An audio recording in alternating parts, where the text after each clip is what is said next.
platforms. Today we have Lieutenant Colonel Scott Grogan joining us to speak to us. I'll introduce him and then he'll take over to do the presentation. So Dr. Grogan graduated from the Ohio State University Heritage College of Osteopathic Medicine, and he did family medicine residency at Madigan Army Medical Center, and he was a staff physician at Landstuhl Regional Medical Center. And after that, he completed his MBA from Pacific Lutheran University and Faculty Development Fellowship, and was a core teaching faculty and then research coordinator, and also associate residency director at Eisenhower Army Medical Center. And then he became residency director at the Madigan Army Medical Center in 2016. He deployed twice on Operation Iraqi Freedom, as well as Operation Enduring Freedom in Afghanistan. He is currently faculty at USU, as well as University of Washington, and is completing a second fellowship in advanced emergency ultrasound. And that's why we have him here today to talk to us about point of care ultrasound. As we go along with the presentation, if you have questions, feel free to put it in the chat. I'll be monitoring the chat, or you can unmute your mic and ask the question. I will look at the question and then try to stop Dr. Grogan to answer the question as we get along. Or if you prefer, you can wait until the end to ask the questions. We'll have some time at the end. And with that, we'll get started. Dr. Grogan, the mic is yours. I'll leave the poll up. Let me know when you want me to end it. Thank you, Winnie. So thanks everybody for joining. I've been looking at the participant list as you all are rolling in, and I just wanted to give a shout to my brother in ultrasound arms there, John Sullivan, who I saw pop in on there. So I hope at least I'll get one funny answer on the polling here, maybe from him. So as we get started here, I'm gonna open up the chat window in my other screen so that I can see what folks are saying. And I really want you to just start with ponder this question and thinking about, get your brains moving onto where is the most remote location that you've seen or evaluated a patient where it's been super inconvenient and you wish you'd had some additional resources with you. So if you wouldn't mind, thinking on that for a second and then put an answer in the chat, and I'm just going to monitor that on the side here. I'm curious to hear what your experiences are.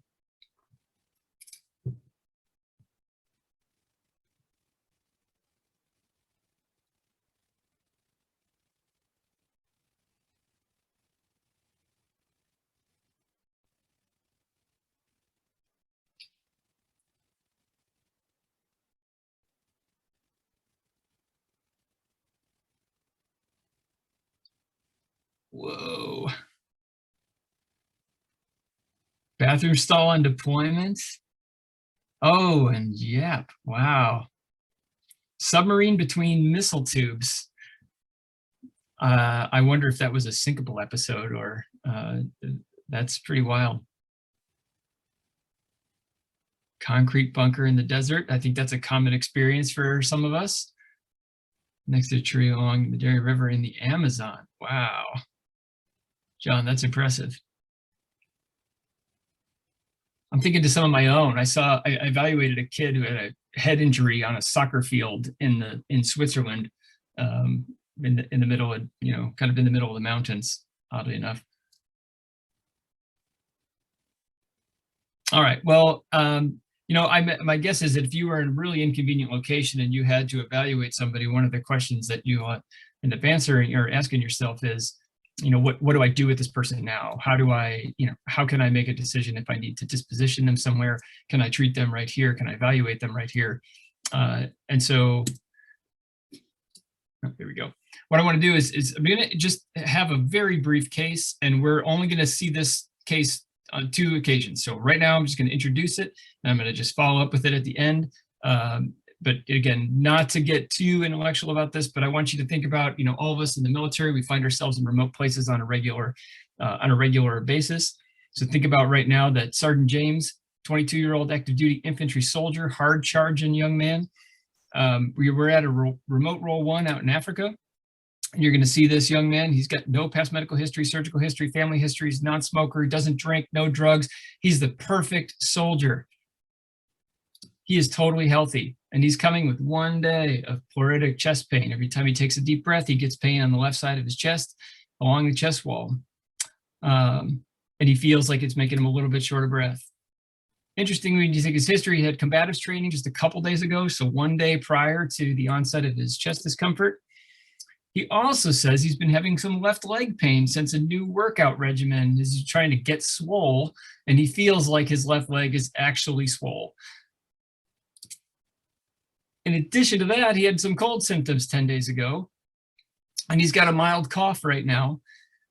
And you're wondering, does he have a fever? No, he said no fevers. And as you perform his examination, you notice that everything is completely normal, with the exception of the fact that he winces when he takes a deep breath, and he's got some tenderness to palpation of his lateral chest. And so, I mean, granted, a fictional case, but at least one that illustrates sometimes the diagnostic conundrum that we find ourselves in when we're in the middle of nowhere and have very few resources. So, the question is, now what? You're in a role one, you're in the middle of nowhere, and you have this young man who's otherwise healthy, who may have one of a series of things, right? You're wondering, does he have a DVT and a PE? Does he have pericarditis from his recent viral illness and maybe a large pericardial effusion? Does he have a pneumonia? Does he have a viral pneumonia? Is he in, I don't think he'd be in heart failure, but you never know. Or does he just have a rib fracture? It'd be very difficult to figure all this out without any type of imaging modality. And you may have an ultrasound in your pocket or at your disposal that you may or may not know how to use. And if you don't know how to use it, like I did not know how to use it on my deployments, you're really kind of stuck because you need to get this person to get them evaluated. And so today we're going to go through kind of some POCUS evolution, my revelation, and then the revolution. We'll talk a little bit about that as we move into how we can best incorporate ultrasound into our practices and into our training for our students and our residents. My name is Scott Grogan, as Winnie mentioned. I'm a family medicine physician. I am a clinical ultrasound faculty. I've now graduated from the ultrasound fellowship just on the 30th of June. And I'm now the incoming DCCS for the 29th Hospital Center at JBLM. If you've never heard of the 29th Hospital Center, it's because it doesn't exist yet, but it will in 2 months. So the unit is currently undergoing transition, and that's what it will become. And that's what I was brought on to do. I have no conflicts of interest and no disclosures to make other than the statement at the bottom, which is ultrasound is not a panacea. As much as I love it, and I absolutely love it in every single way, it is not the solution for all things. And sometimes we're walking on a little bit of a tightrope and a sort of a slippery slope with regards to where the technology is going and how excited everybody is to get after it. So in terms of the format, we're going to go through some of it just very briefly on the evolution of where we were. We're going to tell you my story of how I had my revelation, and then in terms of where we're at now as a military and as medicine in general, as a discipline, and where we're going. And then some tips on how I think that we should best embrace this in practice in family medicine. And then pull some questions along the way. So some of you probably already took the first poll here, but I was thinking of Frank Rubio and wondering if he was giving this talk, and I was a family medicine astronaut, would attendance at this session be higher or lower? I think we all know the answer to that question. If you remember nothing else from this talk, I'd like you to please remember that POCUS is pretty awesome, if you didn't know that already, and that you're going to really need to prepare some talking points for leadership to support resourcing. And I've given you some of those in this talk, as well as in a handout that I'm not sure if you have access to yet, but Winnie can certainly make sure that you guys get access to the handout. That'll have some talking points that you can prepare your elevator speech. Your efforts really should be focused on grassroots skill development. That means students and residents more so than faculty. But as faculty, you really need to try to educate yourself, and I'm going to give you some resources to begin doing that. And then I want you to think about scanning 1 patient per day. And if you can make that deal with yourself, you're going to be able to case collect pretty rapidly to work on your own skill, your own comfort, and your own credentialing. So I really want to know, who are you, audience? Do we have students, residents, any mid-levels, faculty, nurses, or anybody else that I forgot? So And then, on the last bit of the poll there, I want to know what your skill level are. So Winnie, you could just give that 15 more seconds and then close it out. I want to see what people say. This is where I think John Sullivan may actually choose the "I should be doing this talk instead of you, Grogan" level of POCUS skill.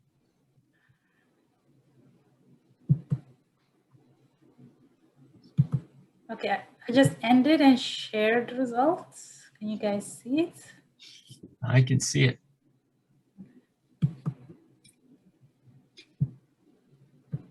All right, so almost all faculty with one student.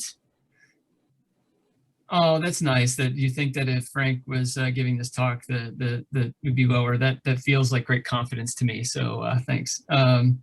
And then in terms of skill level, solid novice. That's great. Most of the people have put themselves in the category of solid novice, right? And I would say that a solid novice is someone who knows how to turn on the machine. They know how to hold a probe in their hand. They know how to do some very basic exams. And maybe even a little bit of labeling, and can probably print the image from the machine. But in terms of finding a lot of pathology and feeling comfortable with different applications, probably not yet. I assume the advanced is John Sullivan in there, because John is Navy, also completed an ultrasound fellowship. Okay. Now, one sec, I'm going to have to exit my presentation here just for a moment because I have to close this out because I can't see my mouse when I'm in screen share. All right, so in terms of POCUS evolution, where were we? I just have a few slides here and talk about the early years. You can see there on the screen a very early ultrasound machine from 1960s. In the very early years, Jacques and Pierre Curie noted that there was some electrical charge underneath vibrating crystals of quartz. And that was an important feature because very shortly after that, they also were able to recreate signal of vibrating quartz by adding electricity. And this is the foundations of what we call the piezoelectric effect. And that's where ultrasound that's where ultrasound waves come from, is that you add electricity to vibrating quartz crystals. They generate an ultrasound signal. It bounces off the tissue. It comes back to the probe. Those quartz crystals can listen and generate electricity, which can then be interpreted by the machine as an image. During World War I, the French government tried to fund research to find German subs. They were unsuccessful, but in swooped the United States Navy and developed sonar successfully. So I'm sorry, Army. Navy is currently winning. They get 1 score.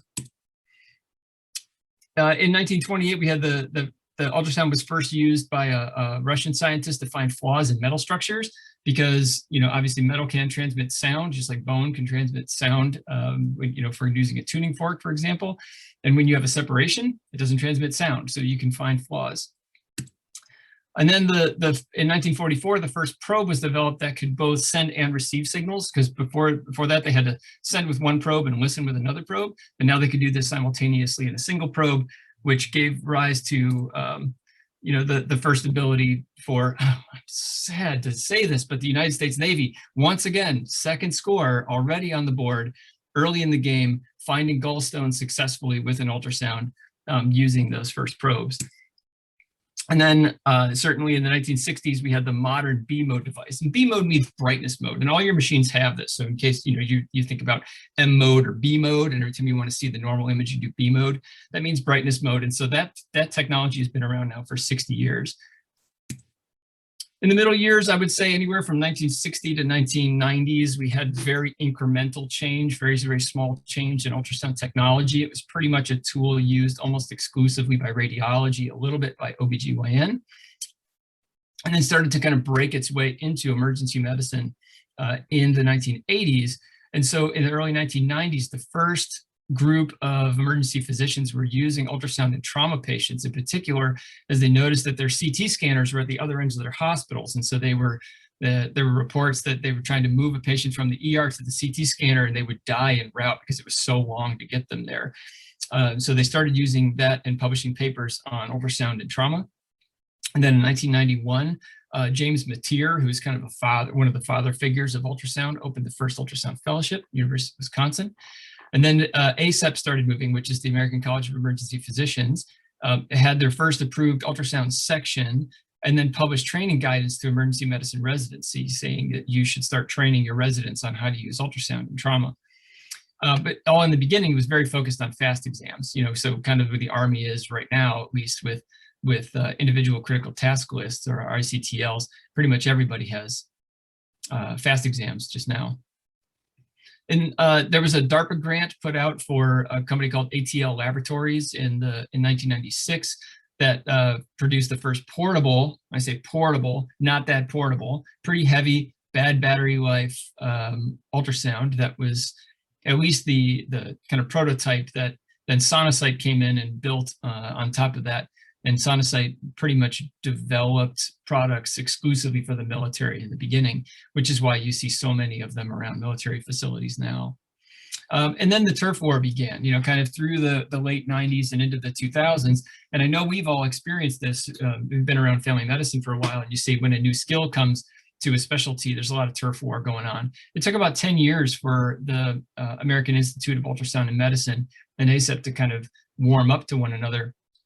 But there was a lot of pushback from radiologists in particular about people who are not radiologists doing ultrasound at the bedside.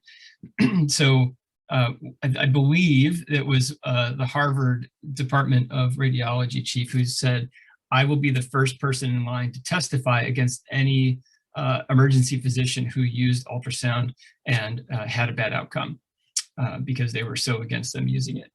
Thankfully, that has all changed. And in 2001, ASEP published its first ultrasound guidelines, which have been updated twice since. And I would recommend, if you really want to get into ultrasound, then I would recommend reading the 2016 guidelines. They are actually decent reading, all things considered. There's been wide adoption since then, and now it's an RRC requirement for emergency medicine physicians to graduate residency, which obviously has expanded to other specialties, especially in the military. And both of my deployments, we had ultrasounds that were available, and obviously they're all over our MTFs. And I mentioned before, ICTLs now include EFAS for almost every single specialty. Just this year, in 2020, this organization called Emergency Ultrasound Fellowship Accreditation Council, or EUFAC, opened and started doing initial accreditation sponsored by the American Board of Emergency Medicine. And so now, just this year, ultrasound fellowships have been granted their initial accreditations if they applied for it. We applied for it, and we got our initial accreditation in June. We're very happy about that. So now, through that, emergency medicine is offering focused practice designations to emergency physicians who've completed an accredited program. I think that in the future, that will be, same thing will be adopted by additional specialties. So American Board of Family Medicine and American Board of Internal Medicine, for example. All right, so where did I come into this? How did I get into this field? I had my revelation where I learned something new in a very dramatic way that really changed my outlook on this particular skill. So in the early days in my med school, I had no ultrasound. Nobody talked about ultrasound. I don't think I ever touched an ultrasound in medical school. I certainly wasn't aware of it. It wasn't on my radar. During residency, I did learn about the FAST exam, and I only really did practice exams on my trauma rotation, and I did them really poorly, and I really didn't know what I was looking at. We did do a lot of OB ultrasound, and so I did get credentialed in that when I graduated from residency, both transvaginal and transabdominal, as well as third trimester scans.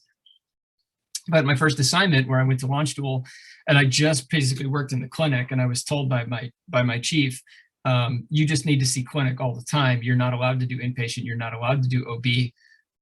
And we don't have an ultrasound in clinic, and we don't plan on getting one. We're not going to support you to get one. So when I convinced them to finally let me see some OB patients, I had once a month to go down to the OB clinic and borrow a machine from them and bring it down to our clinic. I mentioned when I was in Iraq, we had some M turbos there. I performed 0 ultrasounds in 6 months because I didn't know how to use it. I went to faculty development fellowship, and all I did was OB ultrasounds once in a while. And then I moved down to Eisenhower in Augusta, and I was a little shocked, actually, the first time I was seeing an OB patient who was probably 8 weeks, and I went to do a transvaginal exam, and I couldn't find a transvaginal probe. And I asked around, and they said, "Oh yeah, we don't do that here. We don't have that capability here." I was a bit appalled at that. So then I deployed to Afghanistan. We had an M-Turbo in our little aid station on our little installation, myself and a GMO and one M-Turbo. And it was a very expensive dust collector the whole time that I was there. It never got used a single time, which is really sad in hindsight. So, and then it began, right? And then I started to look at this thing going, why don't I know how to use this? In fact, at that time, I thought, I don't even know how to do a FAST exam. I kind of know that fluid's supposed to be black. That's all I can tell you. So then I had the breakthrough. I got back to Eisenhower and I told the staff members there, I want us to have transvaginal ultrasound capabilities for our residents because it should be part of residency training. There is a joint statement put out by FAAFP and ACOG stating that anybody who takes care of OB patients should have this skill. And so I used that as my justification to find some money and start building up the infrastructure for ultrasound at Eisenhower. I had some help with Tom Garrigan, who's one of the faculty down there, who's also an ultrasound enthusiast. We managed to get some money and a lot of memos and a lot of meetings and knocking on doors, and I was able to actually get that over. So I got new equipment, new probes, new cleaning equipment, and protocols to start to train up faculty for credentialing. And once we worked on faculty credentialing, then we could start training residents again. We reached out to the local ultrasound fellowship at Augusta University, which shares some ties with the military, and a lot of their faculty are former military special operations. And they told us, why don't you come down and have a meeting, and we're going to set you up because we know what you need. We really understand the military and what the military needs. And here's what we're going to offer you. At no cost, we're going to give you all this online content. We're going to run a live course for you. We'll offer you scanning shifts in the ED if you want to work on case collection. And let's do it if you want to do it. And so I thought, yeah, I'm interested. So I started, and I did all of those things. I would go in and scan on my days off, on my evenings off if I had time, or I would do it on my post-call days. If I had a pretty good night, I would go into the ER, into their trauma center, and I would walk around with an ultrasound machine and scan anybody that would let me. On top of that, when I was in clinic, I started scanning one patient per day. So I just tell myself, just going to find a reason to scan one person per day in clinic, whatever it may be. If they have right upper quadrant pain, I'm just going to, or indigestion, I'm just going to scan them. I may send them for a formal ruckus anyway, but I might as well look. And this is how I started my case collection. So then I had the epiphany, the true breakthrough moment, the case that kind of changed it all for me. I had a 6-week infant male who came in just for a weight check, kind of poor weight gain, was still okay, but not really not that well. His exam was completely normal with the exception of his abdomen was lopsided. So the right side of his abdomen was like over here, right? It was just like his liver was really big. And I remember thinking, that's really weird, just laying there on his back and I can see this protuberance on the right side of his belly. And so I thought, well, why not? I'm case collecting. I just grabbed a curvilinear probe and our machine, and I looked, and he had a 6-centimeter solid liver mass. I didn't really know what I was looking at, but I knew that because I had been case collecting, I knew what normal liver echo texture looked like. I knew that this was not normal. I was able to measure it, to save the images, print the images, and then I made a couple phone calls.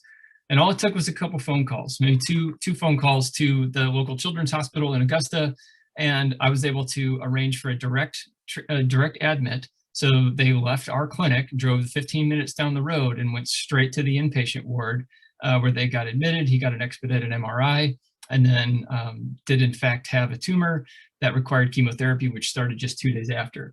And when this happened, and I realized that what would I have done had I not put an ultrasound probe on this kid? I would have probably would have ordered a routine ultrasound. I may have even ordered an ASAP ultrasound, which would have gotten done maybe that day, or maybe the next day, or maybe 72 hours later, or maybe a week later, or 2 weeks later. And then I would have to wait for interpretation, and then I would have to call the family, and then work on a consultation to, a referral to the children's hospital. And instead, just with the images that I was able to capture, and I sent them with the images so that they could go, they got an expedited workup and that child got treatment rapidly. So this is where, again, I had my breakthrough moment and I thought, I'm now an evangelist for this skill set. So when I left Eisenhower and I came back to Madigan and as the residency director, which I did for 4 years, I started doing a lot more with ultrasound. I got my initial credentials because I did enough case collection in Augusta.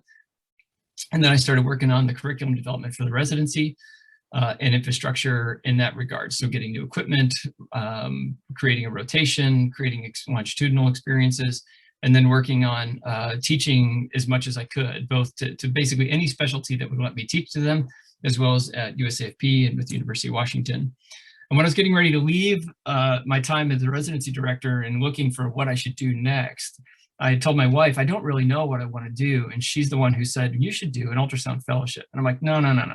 I'm already credentialed. I'm too senior. I'm too old. The Army's not going to let me do it. And she said, why would you deny yourself? Because every time the only thing that makes you truly happy now is when you come home and you tell me that you've done something, you've diagnosed or treated something cool with ultrasound and you don't shut up about it for a couple of days. So I decided to go after that. And I've just completed it this June. So during that, I'll talk a little bit about what exams I've really gotten comfortable with and learned to love later in the presentation. But I really now have quite an advanced skill set in clinical ultrasound, and this is really my happy place, right? So this is the thing that has helped me find inner peace in medicine, which is the ultimate in clinical integration tool.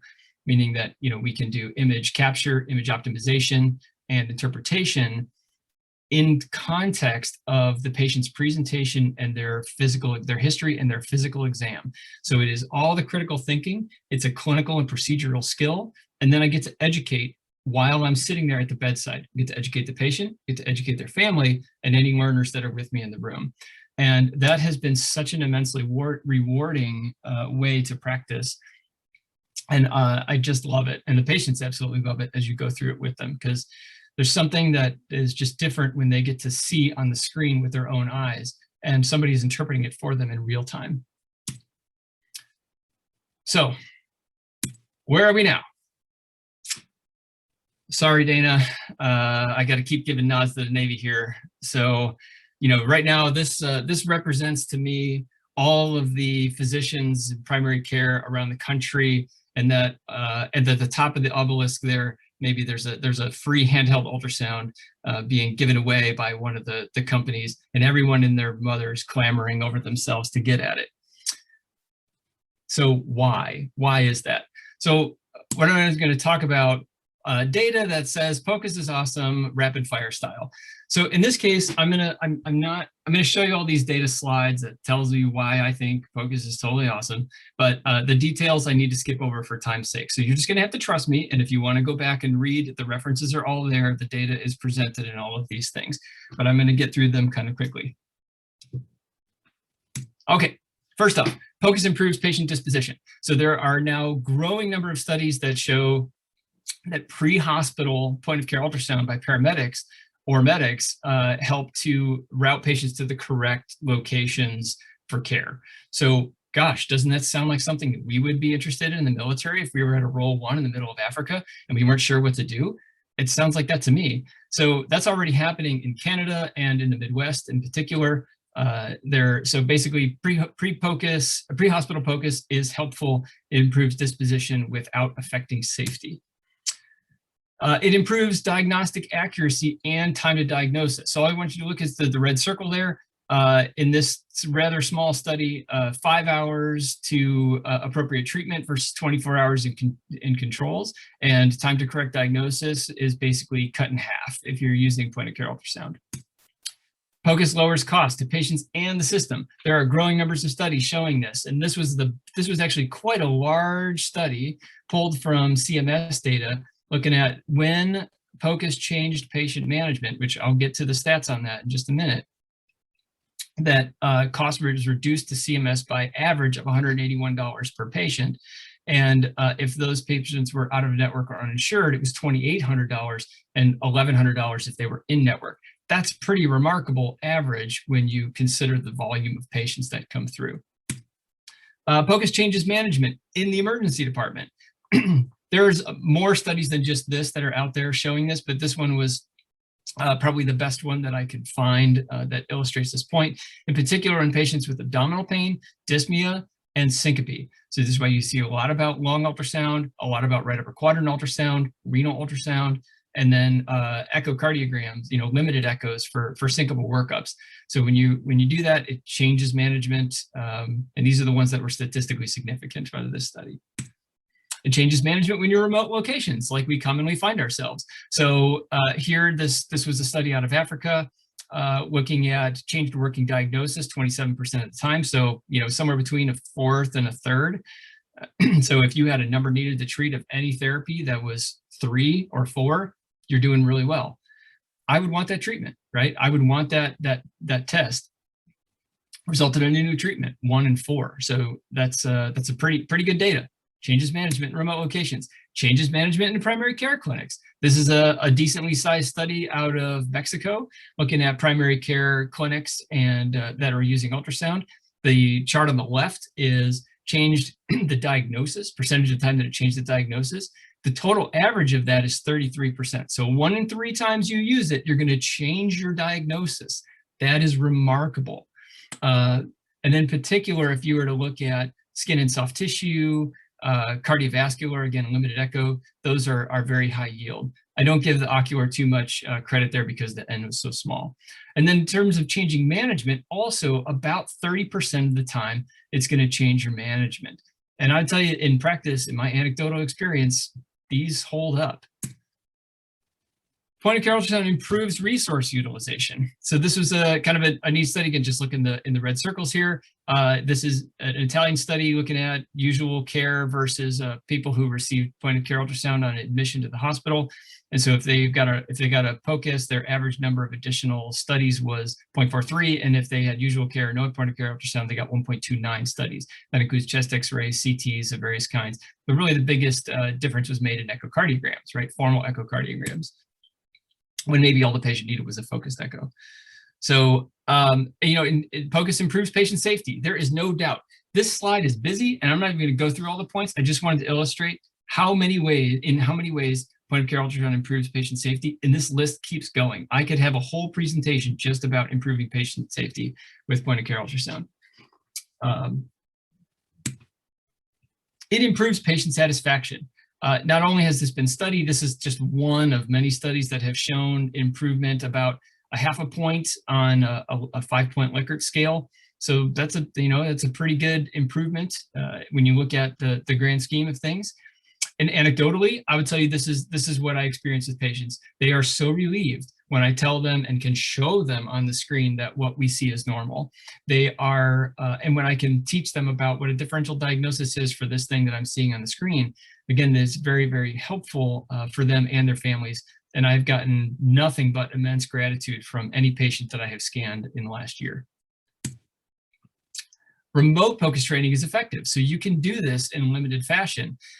And if you have the right infrastructure set up where people can actually be remotely trained through a series of online content and then remote quality assurance. So you perform some scans with your handheld ultrasound, and then you can save those to a cloud system, and I can log in and verify that the studies that you've done are of adequate quality and that your interpretation is correct, and I can sign off on that. So if you just do a very limited number of studies, you can actually get competent in each of the individual applications. POCUS is now small and cheap.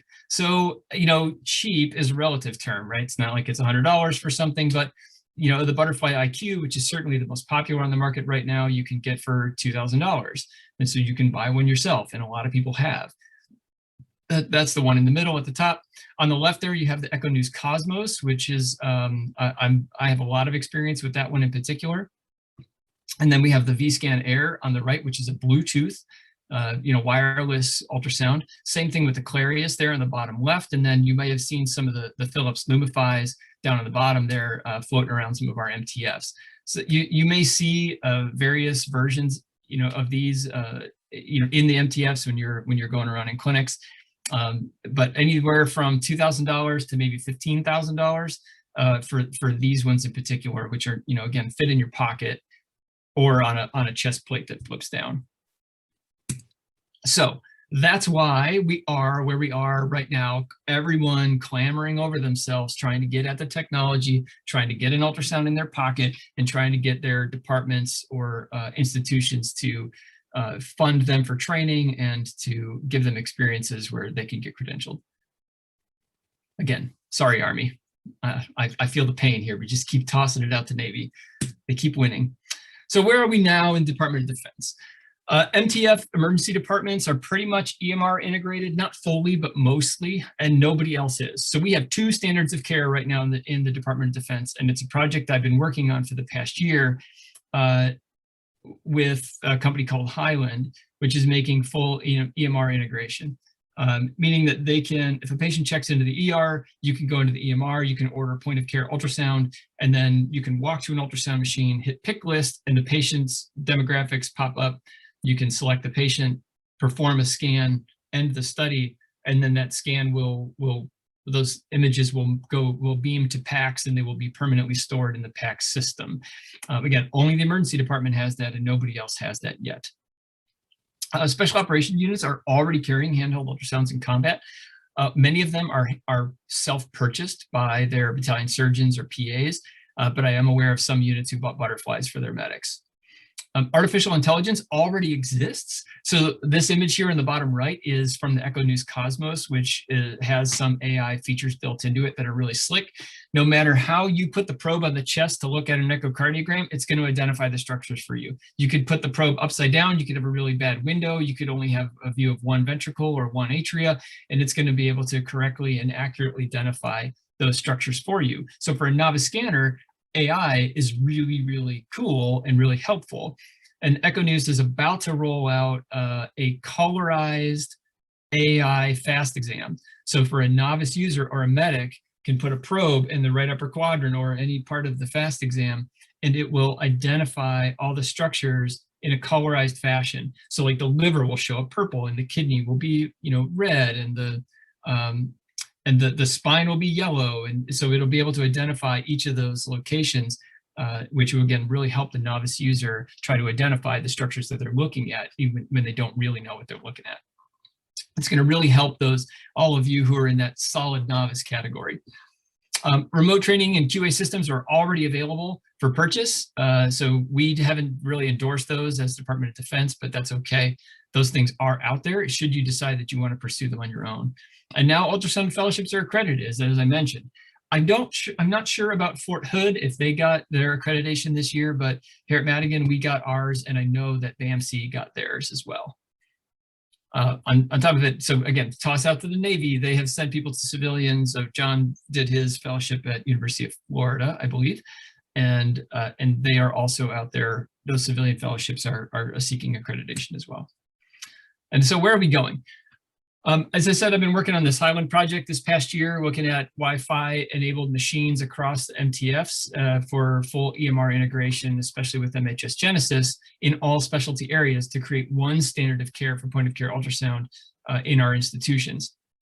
Meaning that when you're in family medicine clinic and you want to perform a scan, you'll be able to go into the EMR and drop an order for whatever it is that you're going to scan, point of care ultrasound.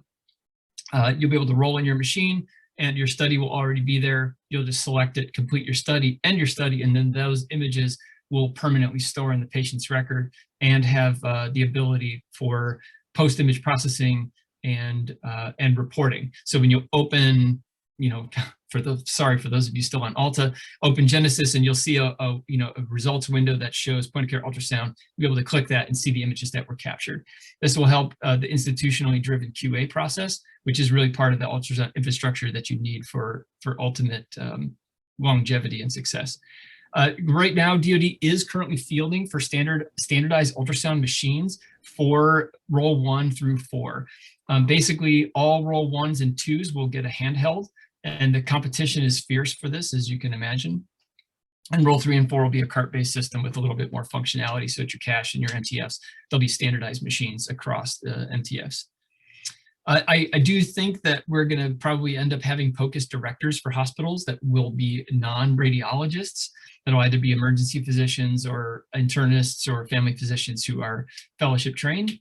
That's already happening in the civilian side, and I think it's only a matter of time before that because the use of this is going to be so widespread that they really don't have like radiology does not have the bandwidth to control it, and nor should they. So I do think that ultimately residents are going to end up getting an ultrasound when they start residency, especially in primary care, and we'll all be shooting for credentialing upon graduation, so that we're really going to grow the grassroots skill set. And you know. There are a couple of comments and questions in the chat box. Maybe you can answer them. Do they call it Rachel Carter? Rachel Carter, also fellowship trained. She's also awesome. You know, again, I got to toss out more Navy people. So I'm not aware of USAF funding ultrasound fellowships. You know, this is a great question. I had this question written out already, anticipating that somebody would answer it.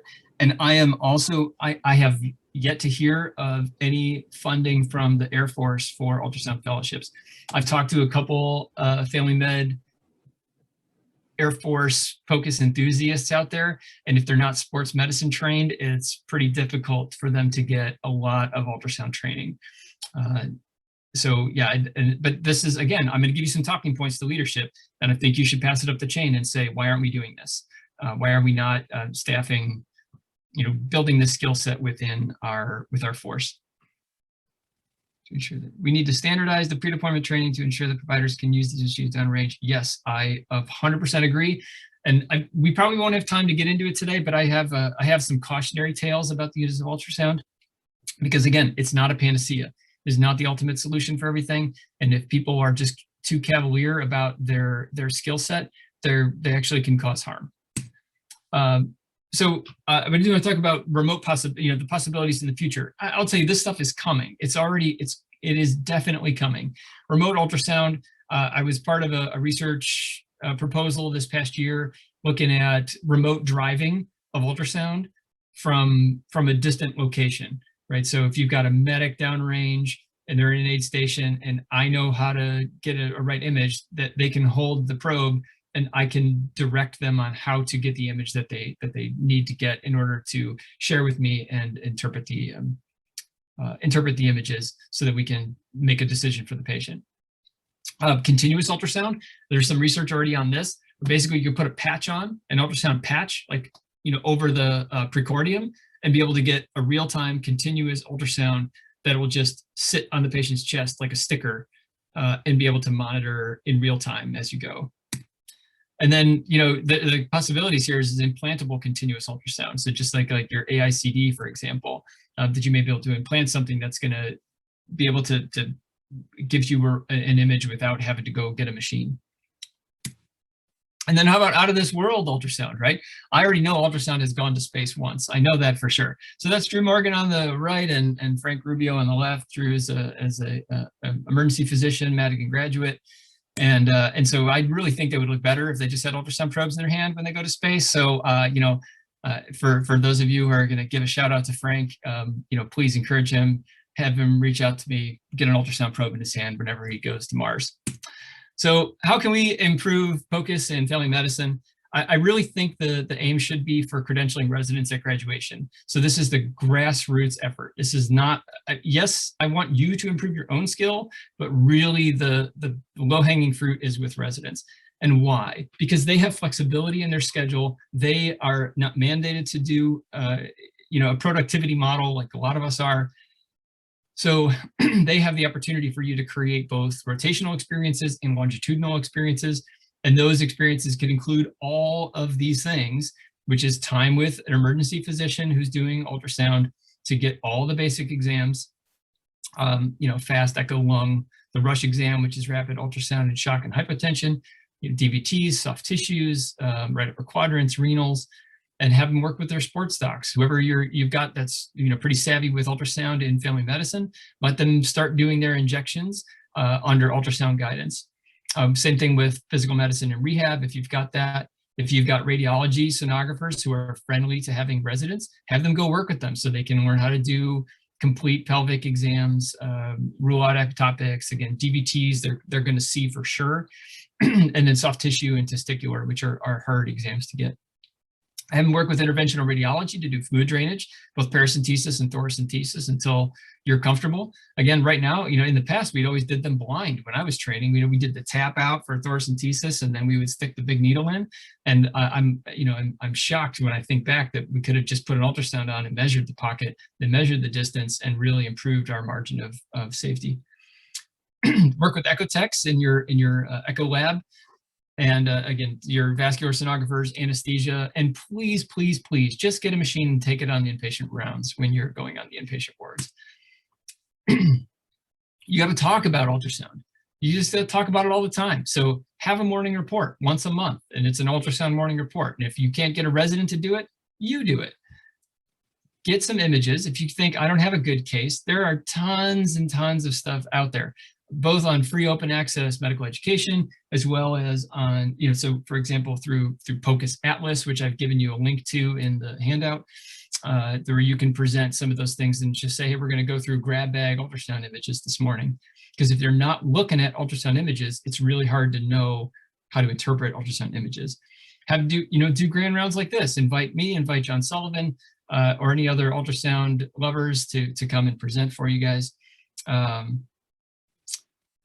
So again, inpatient wards is just a gold mine. If you guys aren't taking ultrasound on inpatient wards, you're missing a ton of opportunity, because you already have a captive audience. They already have known pathology. You're not going to change management. You're just going to go verify the things that the patient has, and now you know what that looks like on ultrasound.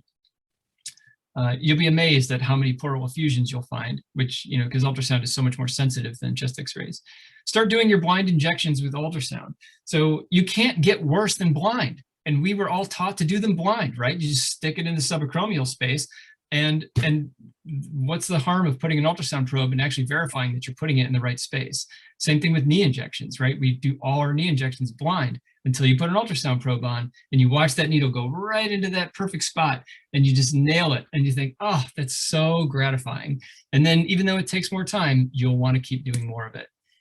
So how can you, as a faculty, increase your own skill? Again, seek the opportunity. You've got to go look for opportunity.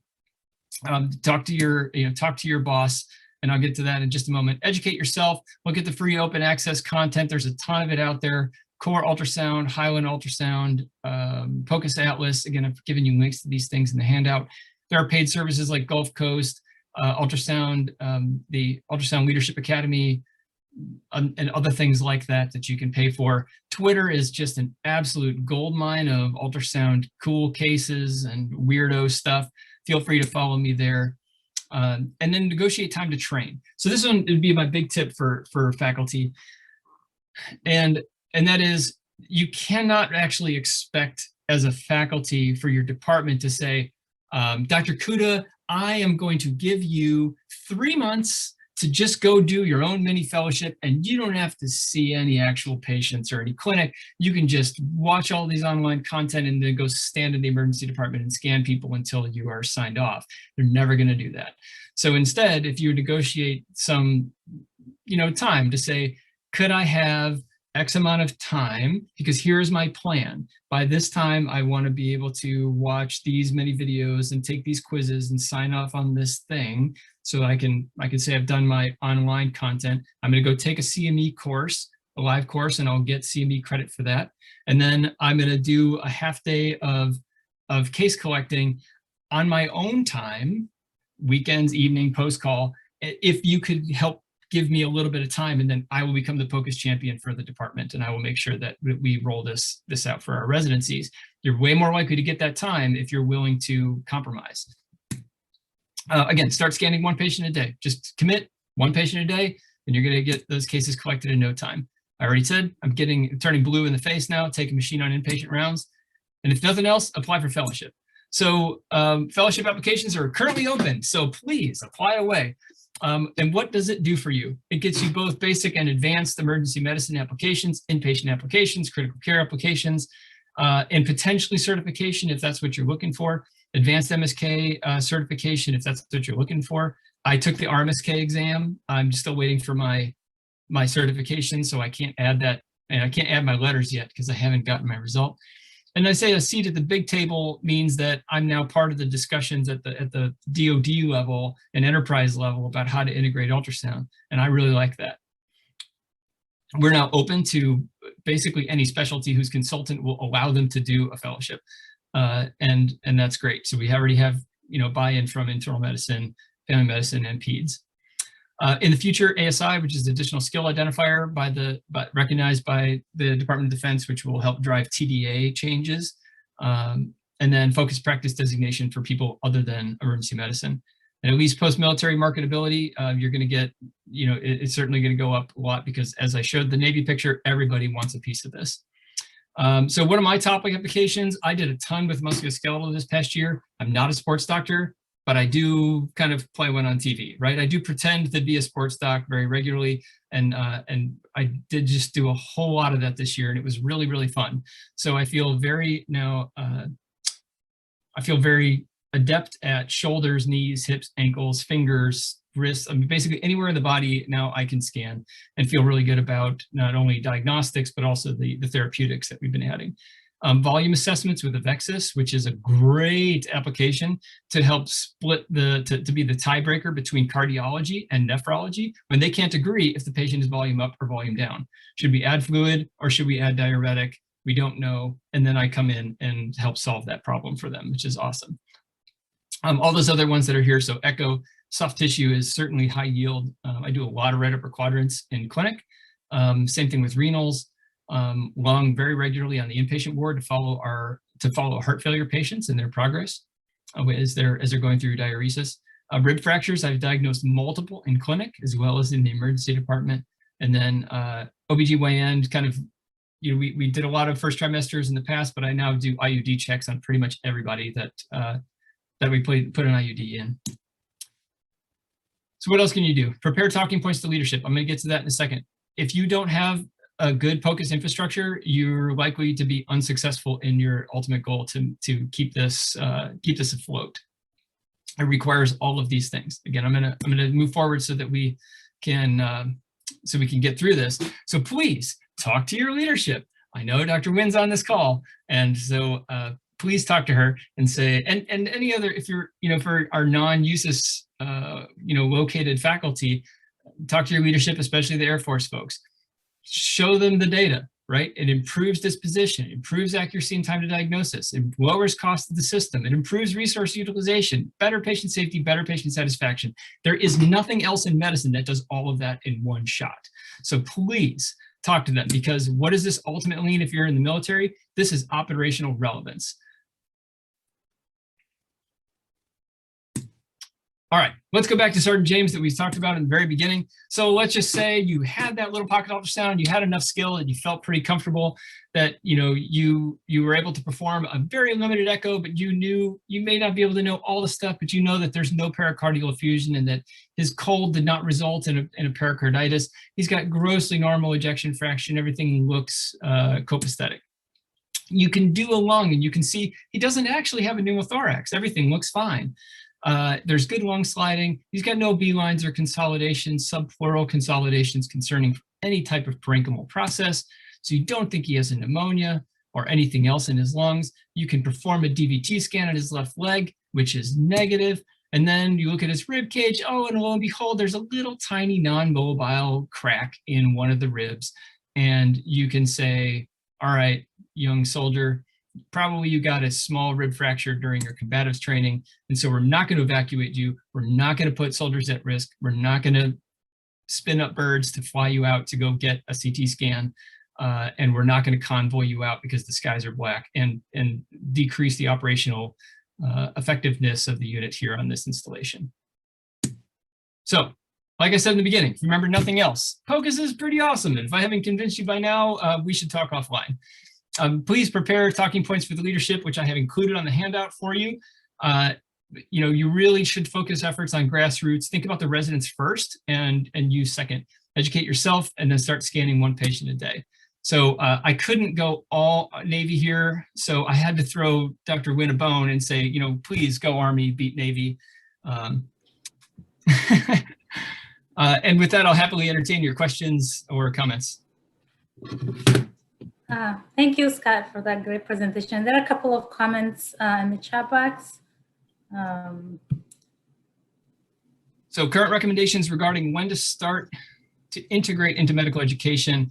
It's already being done in undergraduate medical education. It's being done nationwide. A lot of schools are pitching this, and so some of them are obviously better than others. Some students have come on rotation and been very, very comfortable because their schools may have been co-located with an ultrasound institute, like at University of South Carolina, for example, which has a primary care ultrasound institute, which is largely run by Paul Borneman, former Army staff at Tripler, right? Who I think when he was in medical school, I can't remember if he went to UC Davis, but he went somewhere in California, I think that did a whole lot of ultrasound as a medical student. So he came into residency already very comfortable. So it's already happening in undergraduate, and but if it doesn't get reinforced in graduate medical education, then they will lose that skill just like anything else. Captain Lyle, yes, I worked with him on, oh yeah, there's leading the POCUS curriculum development and implementation at Fort Belvoir. He case collected during residency to get POCUS credentials, but is pursuing a separate certification through AIUM. If interested, he'd be happy to say yes. Captain Lyle was really helpful when we put together the USAFP remote session this year on the Rush exam. He was one of our local points of contact for running that session.